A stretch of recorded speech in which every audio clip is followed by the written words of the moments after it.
বইতে যেরকম ভাবে দেওয়া রয়েছে সেই রকম ভাবেই আঁকতে হবে, তাহলেই নাম্বার পাবে, একেবারেই না। এইগুলোর জন্য আলাদা করে মার্কস থাকে, ঠিক আছে? তোমরা যদি শুধু ডায়াগ্রামটা, শুধু ছবিটা যদি এঁকে চলে আসো, তাহলে তার জন্য কিন্তু কম নাম্বার। 4টে অস্ত্র লাগে, সেই 4টে অস্ত্রের মধ্যে যে কোনো 2টো অস্ত্র তুমি যদি ব্যবহার করো, তাহলে তোমার খুব সহজেই হয়ে যাবে। বস্তুটাকে যখন আমি সামনে নিয়ে আসছি, প্রতিবিম্ব দূরে যাচ্ছে, আর প্রতিবিম্ব যত দূরে যাচ্ছে তত কিন্তু প্রতিবিম্ব বড়। হ্যালো এভরিওয়ান, ওয়েলকাম টিমার্স পয়েন্ট, তোমাদের ফিজিক্সের ওয়ান স্টপ ডেস্টিনেশন।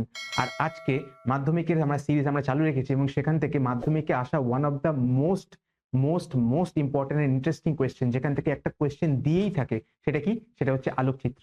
আলোকচিত্র আজকে আমরা কার করবো? আলোকচিত্র দু রকমের, একটা হচ্ছে মিররের বা দর্পণের, আর একটা হচ্ছে লেন্সের।